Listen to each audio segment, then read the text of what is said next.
buenas noches o buenas tardes, noches. Rainy day. La fortuna de estar esta tarde, We're noche fortunate con enough Rugoff, to have Ralph Rugoff today with us.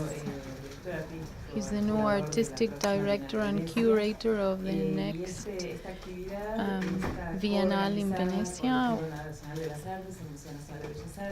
We are sponsored by several museums and foundations and the Ministry of Foreign Affairs, together with the University of Tres de Febrero. It all started with an initiative from our colleagues, so we thank her. It's always wonderful to show how different institutions go. An open conversation, and I will ask the first few questions, just an icebreaker, and then we'll open the floor for comments and questions to the audience. Ralph speaks English, of course. We have simultaneous interpretation. We can speak any of the two languages, English and Spanish, and we are currently streaming in the two languages. So make sure you only speak English. And now, to open up with a conversation, I want to go back to something that Ralph, as director of Hayward Gallery, stated in an interview just recently. He said that the audience needs to know that they are part of the conversation. This statement speaks of a policy on the audience and a strategy to choose artists and how you build an exhibition. It talks about a stance as a curator, as a director. We share this belief and these ideas, but we want you to develop these ideas. How do you bring that to practice? And considering another of your statements I've read about, where you said that the Hayward Gallery has a radical democratic view connected with the outside world, and it's adventurous, you stated. So maybe I would like you to start with your comments on strategies you follow as a director of the gallery, how you develop programs that meet with this mission of being connected with the outside world, of being democratic, and sharing this adventurous spirit as well.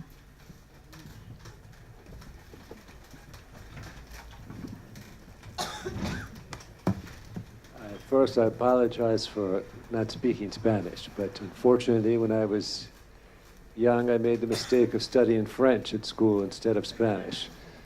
The Hayward, I wish I had a picture that I could show you of the Hayward Gallery up there. But it was a building that was designed in the mid-1960s. By a committee really of 5 architects, commissioned by the City of London. And they were a very radical group of architects. Some of them went on to join a group called Archigram, which is well known for being what's called a paper architecture group or theoretical architecture, but one of the radical architecture groups of the 1960s. And with the Hayward, they made a very experimental brutalist building. I think there are many different kinds of brutalism, and we often talk about brutalism as if it was one label for many different approaches. And I think this was an experimental, very individual type of brutalism, kind of a Baroque brutalism. But one of the features of the building, several features of the building, one was there were pedestrian bridges that linked to the city bridges, like Waterloo Bridge, which the Hayward is next door to. They linked over to a railroad bridge on another side. There were many ways to come into this Hayward Gallery area. And even though it's in London, where it rains 260 days a year, they made outdoor sculpture terraces, big, 3 of them around the outside of the building, where you would go to look at things outside. And of course, if it's raining, that's not so useful. But there was a sense that they wanted to have exhibition spaces that were visible to people who might not ever come into the building. And so a lot of the work we've done, some of the most interesting work, I think, has been projects that are on those spaces that are great for people who come into the exhibition, but also they're available to people who don't come into the exhibition. And finally, you know, they had big windows in the upstairs. The downstairs looks like a nuclear fallout shelter, and that it's very, you know, no windows, you're in a bunker environment, but it's very creative space. But in the upstairs, in the 1960s, people weren't putting big windows in museums. And their idea was that you should be looking out at the city so you know where you are. You're part of, you don't get lost in some secret world of art, but you are you're brought again to contextualize where your experience is taking place. Another thing they did, which is very interesting and sometimes drives our curators crazy, is that they designed the building so that it's impossible to have just one route through the space. There's a front stairs, there's a back stairs, it's on 2 levels, and the galleries have different points where you can cross over from one to the other. And it's a very open plan. And they wanted to prevent the kind of exhibition making where you have to go in a certain order through the exhibition. And this is what most big galleries are like now. Even interesting ones like Tate Modern, every exhibition has the same path. And there's only one way to go through it. You don't have a choice. So through the architecture, they wanted to give everyone the choice of how they went through the exhibition space. So this kind of thinking, which is built into the architecture, and it's very interesting how much architecture can affect exhibition making. It's sort of a point of inspiration for trying to do something that I've always been interested in, which is just this idea which many people have had in the 20th century, that art is a conversation, that it's not, that the person who's looking at the art has to interpret it, because the meaning of art is open.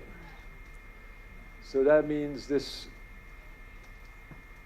exchange occurs, and that the meaning of that exchange changes with context, with art factors, but it's not static.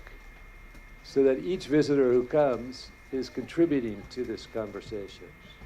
And I think a lot of institutions don't make a point of highlighting that aspect of art. And they have a wall label for each work. It tells you exactly what that work of art means. You have no work to do as a visitor. It's all been decided before you got there, right? You just have to admire how great it is and how smart the people in the institution were because they presented this show for you. So I think, you know, we still have a long way to go before we're making exhibitions that are really more in this spirit of the openness of art. People in institutions often try to fix things in place too much. Es muy interesante esto, ya que forma parte de... This is so interesting. Here we have, can you hear me? Decía que This es muy is so interesante interesting. este planteo. Here in the room, we have many students in the masters on curators, and I know that many expositions and the shows they try to create are such. They talk about the place of work and the place of text. They said, we usually say that we need more space for works and less for text. The work should be requesting for interpretation, invite the audience to create new meanings by circulating around the works of art. But then on the other side, you have another position where they say that these institutions are educational centers, but this is where we come to this idea of constructing and building thought and building education. I mean, these are different things. I mean, I think it's very important to share information, and sometimes, which is different from delivering an interpretation at an institutional, official interpretation. So you might share information with some of the things that inspired an artist, some of the background to their work, some of the things they were exploring, some of the information they were, had dug up in some way or other. But you don't have to interpret it. So in a way, the ideal wall label would just be some questions. Or my dream, and I have to see if I can get away with this in Venice, is you actually have 2 or 3 different wall labels that offer completely different interpretations of the same work. And then you make it very clear that there's no one way. Cada uno arma su propio catálogo. We each create our own. We each create our own catalog. We do. I mean, as human beings, our perception is incredibly subjective.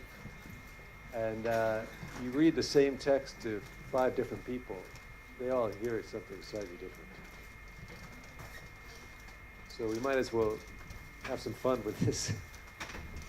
Esta perspectiva que This perspective that you propose has to do with a reflection on the institution itself, museum, exhibition place, exhibition devices.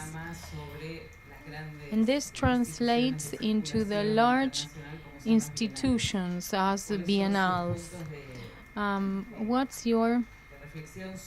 What are your thoughts on the Biennale as an institution per se? As a curator, you might have another position, but trying to review the theory and criticizing biennales, what do you think? I really do think that there's over 300 biennales in the world now. So what was once an unusual event has now become a ritual that feels redundant sometimes. But I think it's only redundant if you're taking the position of some international arts professional who's going around and traveling and seeing lots of them. I think a very important part of the Biennale is that its local impact. And for me, and all due respect to the Biennale Sur, which I know you have a different model for, but a Biennale, who's the audience? And to me, that's usually a local audience. Sometimes it's a national audience, if it's something like Sao Paulo Biennale. But the international component is a pretty small percentage of the total audience that comes. So I think you always have to think, who is this Biennale for? So for me, I'm not really interested in making a biennale that's for my fellow curators or the artists I think are cool or, you know, special critics. I really am making it for the people who come. And you want to, you know, but I think, so I can't judge in a general biennale critique or critique the critiques. I do think it's generally a horrible idea to do anything every 2 years without questioning why you're doing it. So maybe there should be many more, what do you call something that happens every 10 years? A decimale. I want to curate actually the centenale that would only happen once every 100 years. That's one of my dreams. Sin embargo, Nonetheless, sin embargo, however, está ante la perspectiva you de are having hacerse cargo the perspective or of taking over la Bienal de the curatorship of the Venice Biennale. So that gives you some sort of perspective of this biennial sequence of the rituals proper of biennales, and that of Venice being the oldest one, the one that invented the format and changed it over time, is in turn the one that imposes a number of rules that have to be faced up in order to challenge them or to follow them, but these are the rules it has. Regarding the audience that you were mentioning, at the same time, there is a global circuit that the public of the Venice Biennale, this audience may be difficult to conceive or to formalize in a way. Yeah, I think there's a global public that's largely takes access to it through press, through social media postings. That there's a diffusion of any exhibition that way.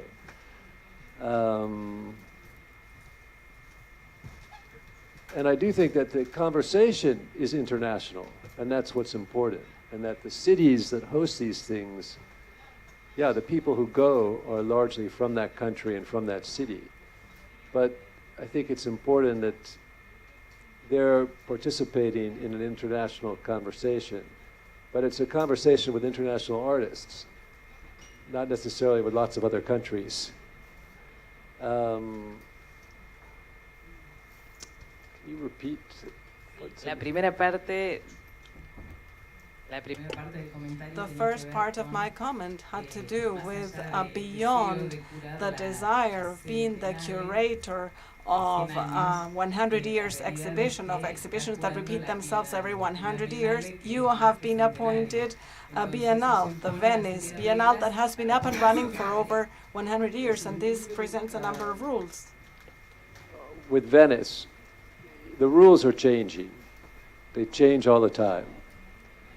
And what was fascinating for me to learn was that until 1970, all the work at the Biennale was for sale. So the Venice Biennale was like a huge marketplace. And that was partly how they paid for it. Now, it's very interesting. This year, for the first time, they've changed the rules about crediting sponsorship, so that nobody will get any credit on the wall labels by the artworks. And of course, many sponsors are going to be very upset to know that they're not going to, it's not making my job easier. But they really felt that it had looked like it was becoming too much dependent on commercial gallery support, because all the labels were mentioning thank you to this big gallery, thank you to that big gallery. And because of the popularity of the Biennale, it has gone up every year in the last decade. They're generating more revenue from tickets. So they don't need as much support as they used to need. But I think in terms of it's very interesting, this word biennale, which really just means something that happens every 2 years. But we know that now it means some big, sprawling international exhibition also. But I almost have trouble thinking of it as an exhibition. Venice is unique among all the biennales because it has this curated international component, and that's the part I'm doing, but it also has 80 national pavilions. So it's a model that goes back to the early 19th century, to the great expositions, and I think it's an interesting tension to have in an exhibition, because the international exhibition is very much a utopian concept. It's that we can have this free cultural exchange between all the countries in the world, and that art is the place that allows that to happen. But of course, we don't live in a borderless world. And the national pavilions reestablish the idea of national borders and hegemony and national sovereignty. And I think it's interesting to have the two of them together. But what's crazy is that it all goes under the same title. It's not one exhibition. So as an exhibition format, I think it's very difficult. Also, simply on the basis of size. You know, if you enjoy seeing movies, for instance, would you like to go to a movie festival where you had to watch 80 hours of movies in a row without stopping? Because that's sort of what a Biennale offers to the public. I mean, more work, more than you can take in, possibly.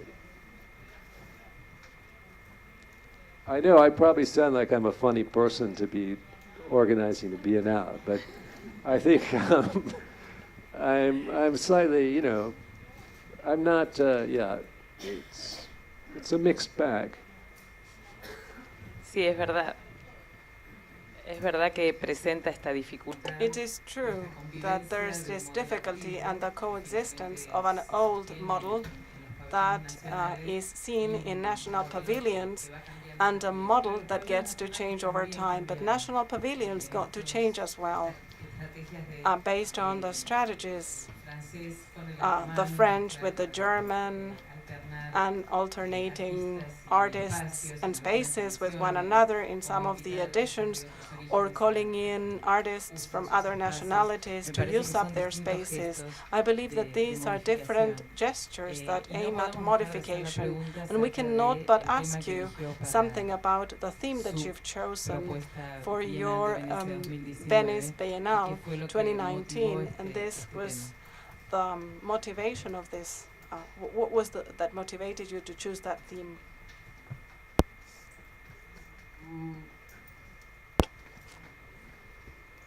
I definitely am of the school that a Biennale should take this time frame seriously.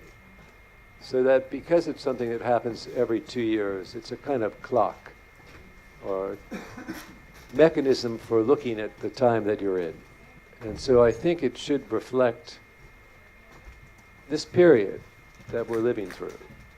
And I guess one of the things that seemed most interesting to me about this period is the rise of, you know, what they call in the United States fake news, or which, in a truly Orwellian phrase, one of President Trump's associates called alternative facts.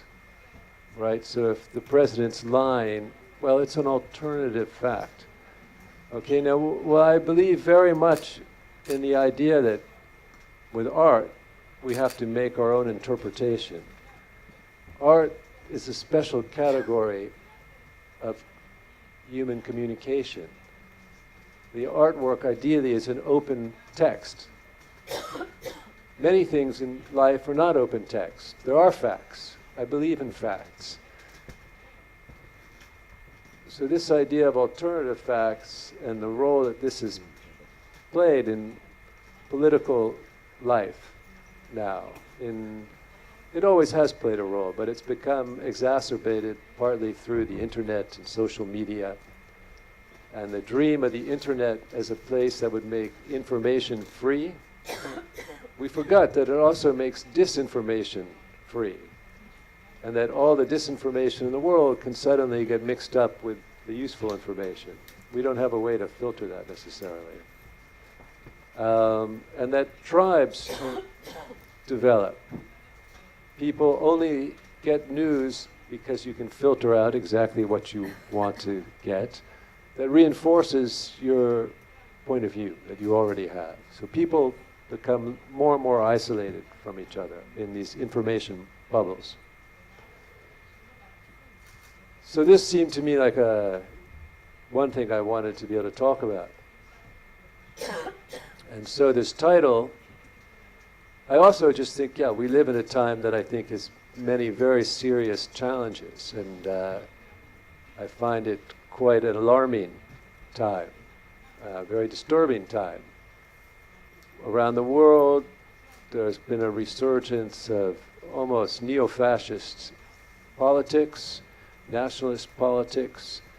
In the UK, we saw Brexit, and Brexit got people to vote for it because of outrageous lies that politicians told, and which they recanted the day after the vote.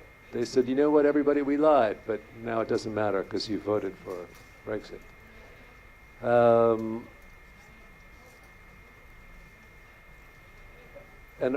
so it's very tricky position, I think, for this open type of play with meaning that is art, in a moment where there's a rather insidious play with ideas about the truth. And the idea that maybe there are just alternative facts and everyone can have their own opinion. And there's an interesting French sociologist named Bruno Latour who he spent most of his life critiquing the authority of science and scientific institutions. But then in 2005, he wrote a very interesting paper saying that the right wing had co-opted his strategy of trying to cast doubt on the legitimacy of scientific organizations, because they were all denying climate change. And their argument was simply, there's no certainty. Scientists can't be absolutely sure about climate change. Nobody can guarantee this 100%. So don't assume that, we can't pretend that this is really true.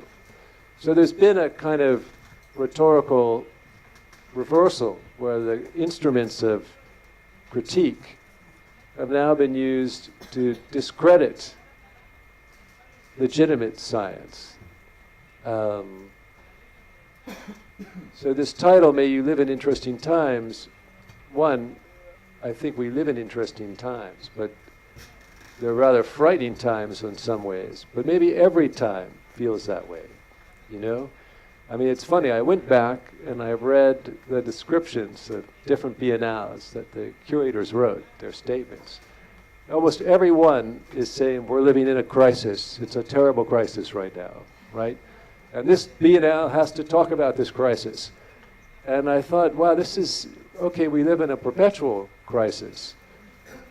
So let's deal with that state of permanent crisis rather than this urgency that this is a special crisis right now, and I'm going to bring together the artists who will save the world.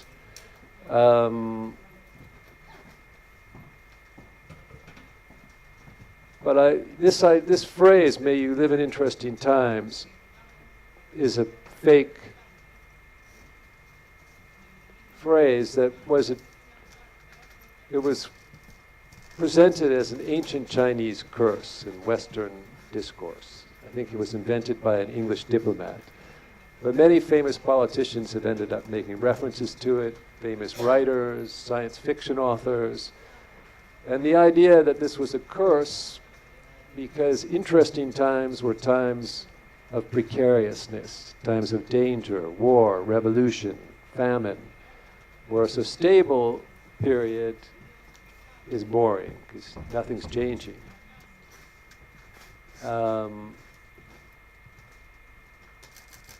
now I think we're living in interesting times in the sense of this curse, but I wanted it to have a dual meaning, that we can't just feel horrible and panic. We have to see that actually maybe there are interesting opportunities at the same time, but that it takes paying attention, which hopefully if it's interesting, you will pay attention.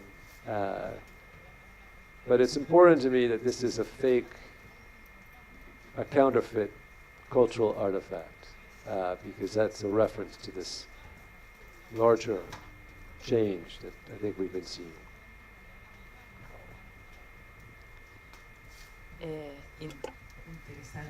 That's quite an interesting concept, such as interesting are the times.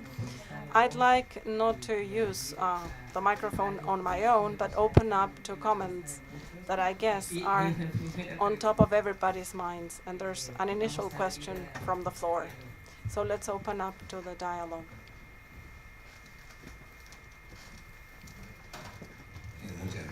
Thank you so much. Good evening. Thank you, Diana. Thanks, Ralph Rugoff. My question has to do with the motto or the theme that you picked. May you live in interesting times. Is there any expectation on your part so that national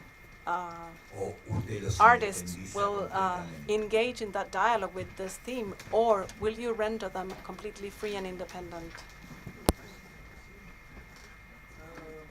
I only laugh because, as far as I can tell, I've never before, maybe I've been to, I don't know, 8 or 9 biennales. I've never noticed that the artists in the national pavilions ever paid any attention to the theme. And I only heard of this idea when I was appointed, and in the office in Venice, they explained to me that this is how it works. And I really wasn't sure that that happens. But it'd be great if anybody wants to. But obviously, I think people just do what they want to do.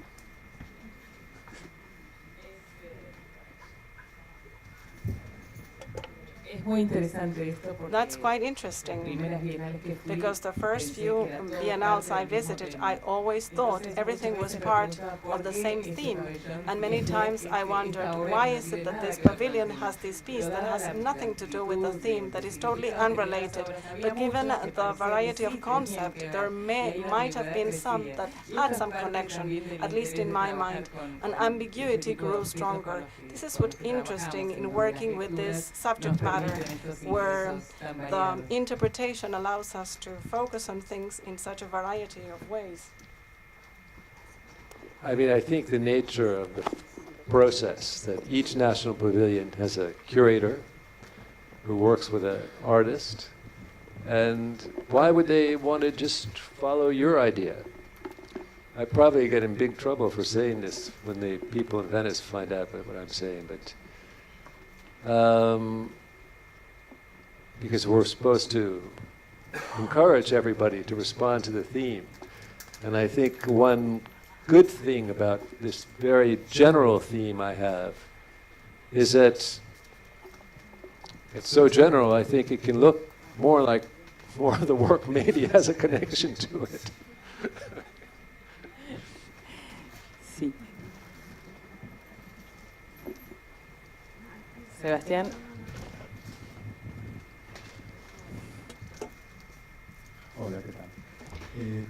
Hello. I've been reading the introductory text to the Biennale, and I noticed that at one point you speak of art as method, comparing it, maybe drawing analogies with the scientific method. You mentioned this idea of the method of art, the artistic method as a research method, as a way of investigating on a given subject matter. I want to know, do you have a more elaborate idea on that of art and art as a method?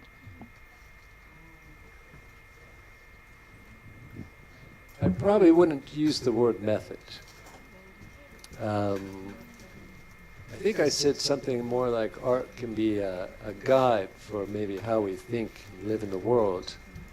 But I wouldn't say there's one method. I mean, for me, maybe there's a general rule, though, which is that the most interesting art for me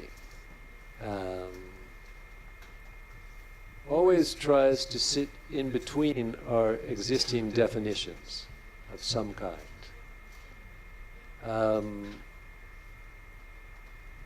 And it does that partly, or as a result of doing that, it calls those definitions into question. Because if we have categories that can't account for something, maybe there's something wrong with those categories and that kind of thinking. So, you know, art does this in many, many different ways. Sometimes it does it because it seems to take from different genres and mix them in a way where you're not sure which genre it belongs to.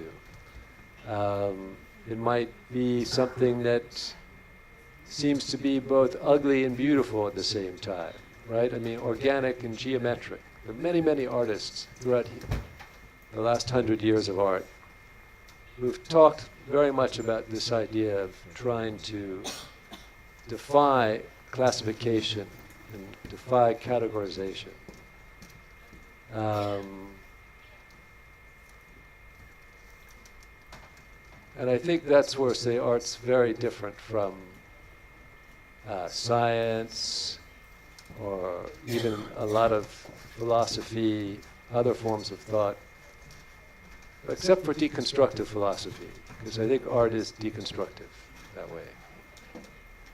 It's trying to break down the habits, the categories, the classifications that we already have and we assume describe the world completely.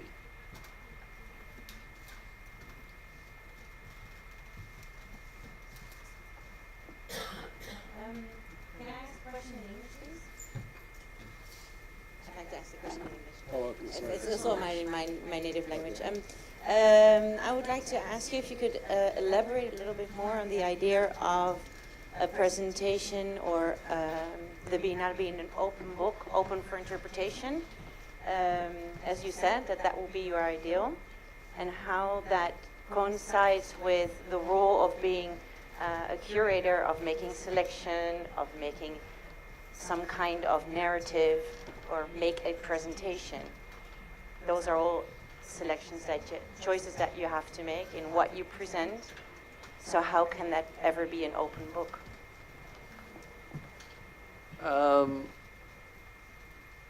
Well, let's say I had chosen 10 books for you to read. Are they not open books anymore because I chose them? Well, but each work is. I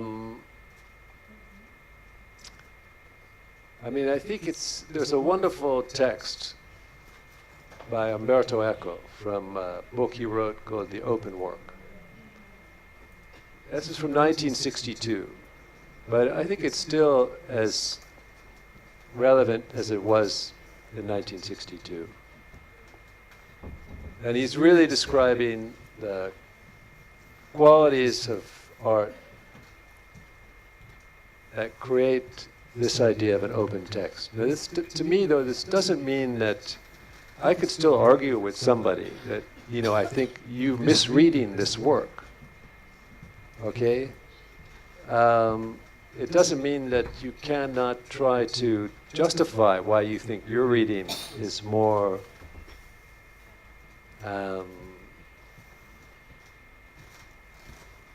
compelling and maybe more precise.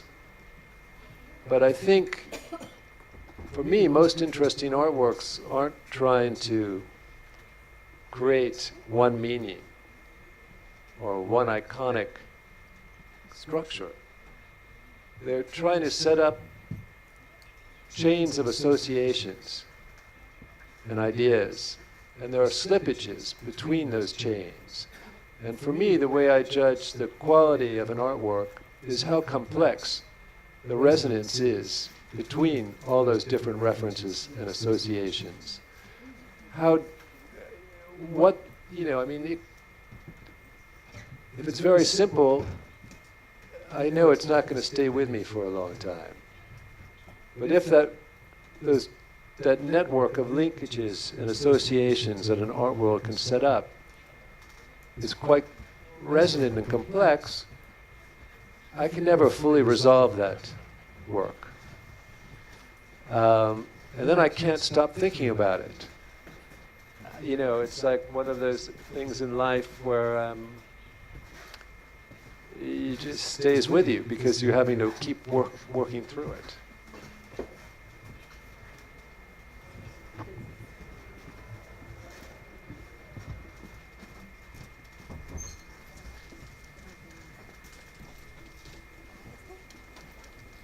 Sí, hola, ¿qué tal?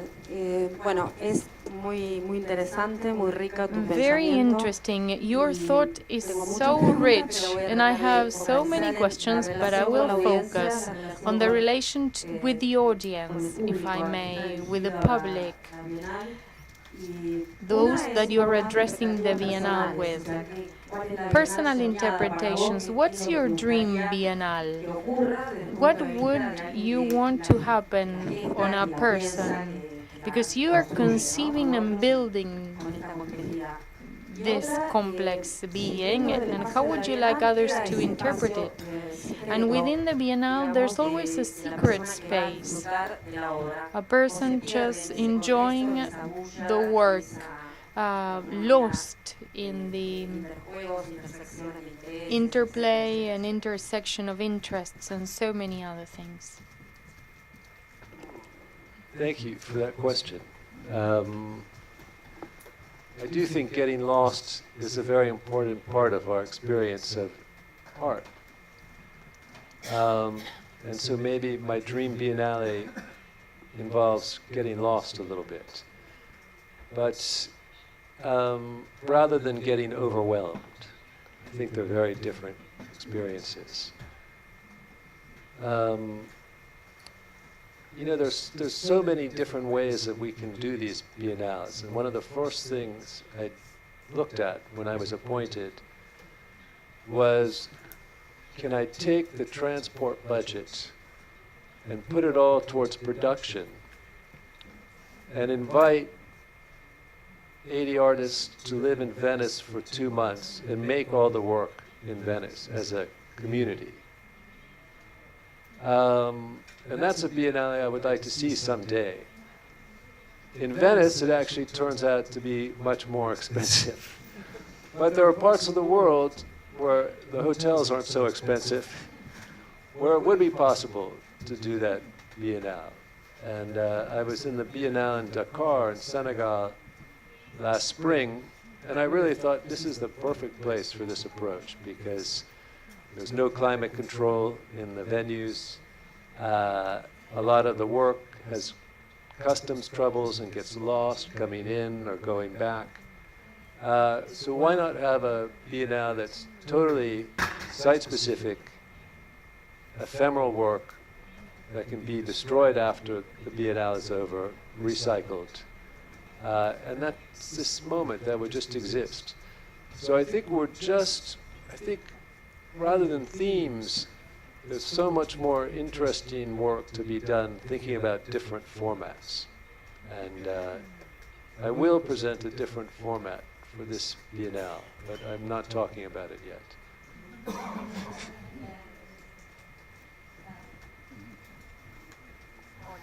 Hola.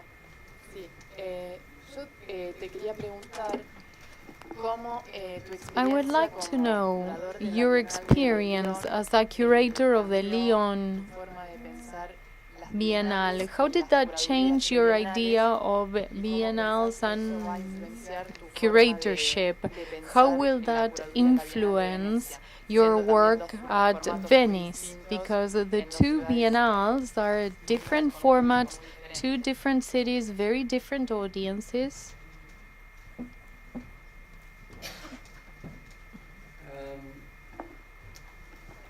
Lyon Biennale is got one thing in common with Venice that's very interesting, is it has two venues that are the primary venues. One is an industrial building, and the other is a museum building. Venice is the same thing. Big industrial building and a museum-type building. And I think what I learned in Lyon is that the character of the buildings unavoidably changes the way the art feels and looks and works in that space.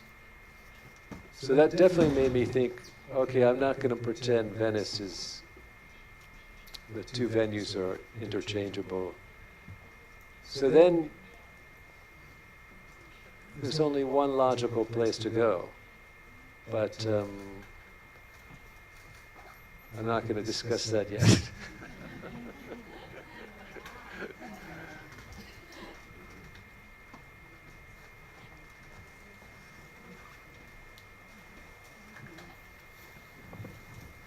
Han quedado todos mudos. You're all quiet now. No hay más cuestiones ni más preguntas. No more comments or questions Yo voy a from agregar the algo audience? que viene. I'm very interested in why are we so interested in biennales?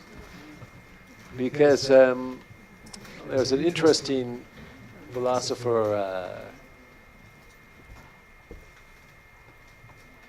Cornelius Castoriadis,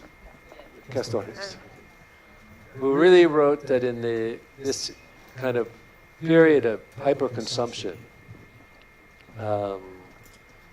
that the normal consumption value of art has changed. That going to the museum doesn't have the same thrill that we want when we want consumption, right? We want it to feel like this is a special event that's only happening right now, and it's only on for this much time. And so that the time-based nature of an exhibition became much more important. And I do think this is an interesting thing about biennales, that they present themselves as events as much as exhibitions. They define themselves by their temporal coordinates, right? It's every 2 years, you have to wait a long time if you miss this one. Because I'm kind of amazed at how much interest there is in biennales. And I was in Gwangju, in Korea, for a biennale, and it's very interesting. Gwangju is not a town that's a super cultural hub. It's a real working city. But because of this biennale, I was getting lost all the time. And I don't speak Korean, but all I had to do was say the word biennale, and everyone would know what I was talking about and could point me in the right location. So I suddenly thought, my God, this has become this strange Esperanto, this word biennale, that wherever you are in the world, you can just say biennale and someone will point you somewhere. Yo quería preguntar que para esta bienal. Well, I wanted to ask, for this biennale, what are you considering in the works for selecting them? I think I'm considering really what I was talking about when I said what I value most is this complexity of the resonance between the different types of associations that can come out of one work. That all the different possible connecting thoughts that one work can generate as a trigger. And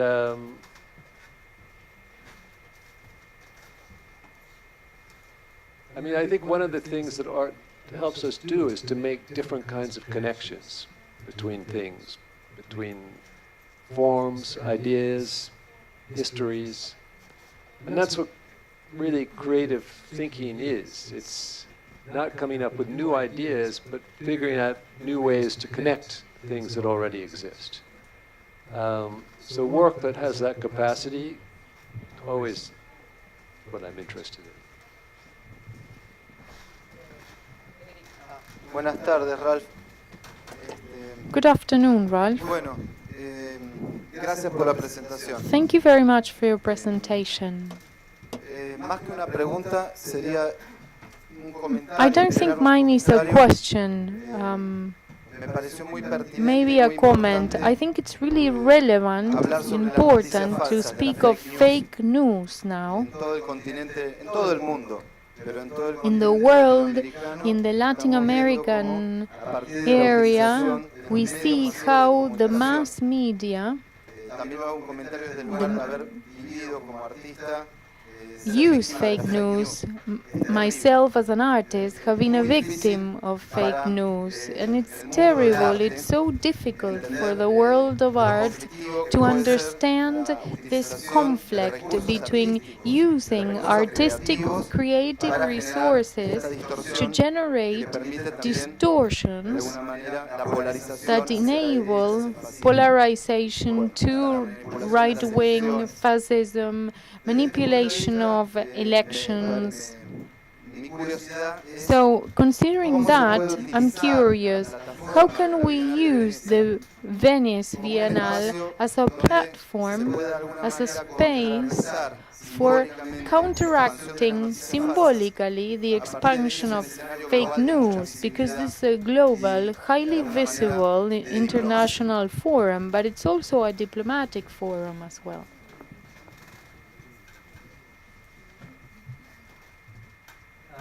Good question. I think yeah,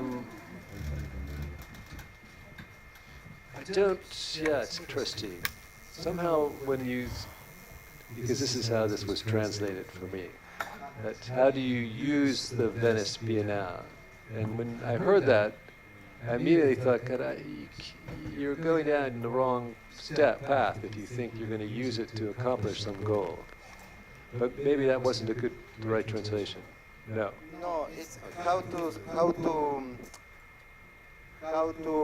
well, maybe it's not to use the display of the Biennale, but the possibility to show up or to make visible some things which will be not taken by the art system, sometimes escaping from that point of view, because it's more part of the political life than the bubble of the culture.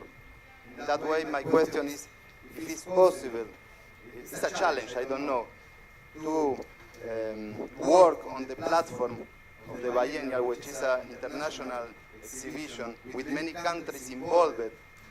I mentioned the diplomatic system as well, but as a point of visibility for certain issues which are not clear when we eat from the mass media, wherever, in UK, the States, or here.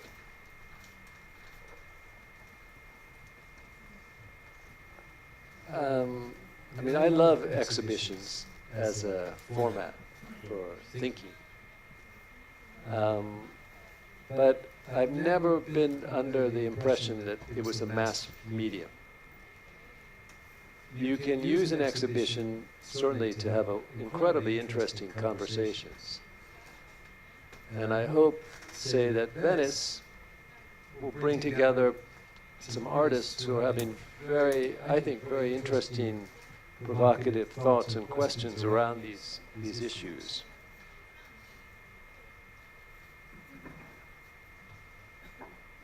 Where does it go from there?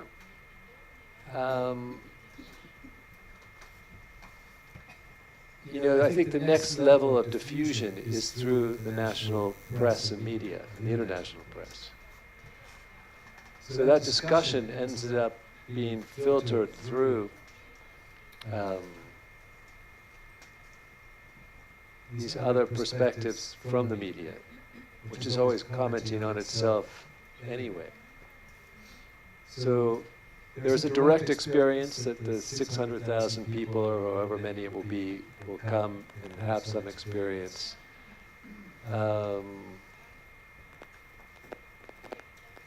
But I also think it's important to keep alive a certain understanding of art, because every time, it's interesting, politicians often use the idea of a crisis to give themselves emergency powers, right?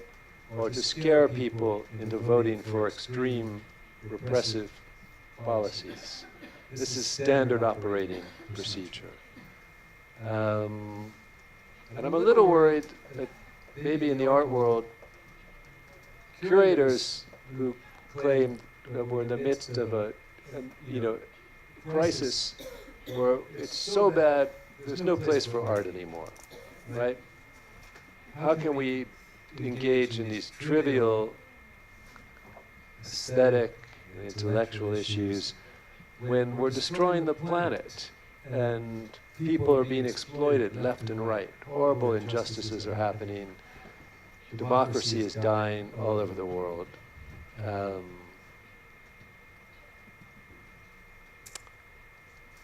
So what is the role of art in that kind of a moment? As much as I feel it's so important to resist those things, I don't want to put art in a box where that's the only thing it can do. Because I think the danger for me with a lot of political art is it stops being an open text, because it's trying to communicate one message and one point of view. And to me, the wonderful politics of art that I love are the openness of how it communicates. But that openness can seem like a luxury if you feel you're at a time of crisis. So I'm worried about the crisis card that you play. And, you know, I've read a lot of statements from biennales around the world in the last 10 years. And in so many of them, the word art isn't mentioned until you come to the third page, because it's all about different political issues that, you know, we need to get straight, and this is wrong with the world and that's wrong with the world. And I don't kid myself that I'm in a position to change that. And I think the powers of art to change that are constrained and limited. But they can for some people, and I think that's important.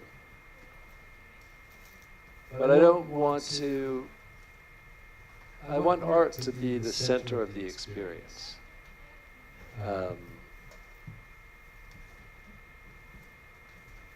You know, there's a wonderful Swiss artist named Thomas Hirschhorn, who I have a lot of respect for, who says that he doesn't make political art, he makes art politically. And I think maybe that's a good thought to end with. Muchas gracias. Thank you so much. I think that the last few statements are a good ending for this exchange. The last few statements that you pronounced are a good ending for our exchange, because this tension between art and politics many times gets solved, as you were saying. This tension gets solved by shortening up the space taken by art and reinforcing politics, and that is not the way. Maybe by working on art, by generating experiences, spaces of artistic experience, it is possible to reinvent some terms of political discussion. And even though it may sound utopic, it might be worthwhile thinking about this along these lines. I think that maybe so we can stop our discussion here and we can leave it open so that people can take a chance and watch the results of your work in Venice in May 2019, as long as you agree with that.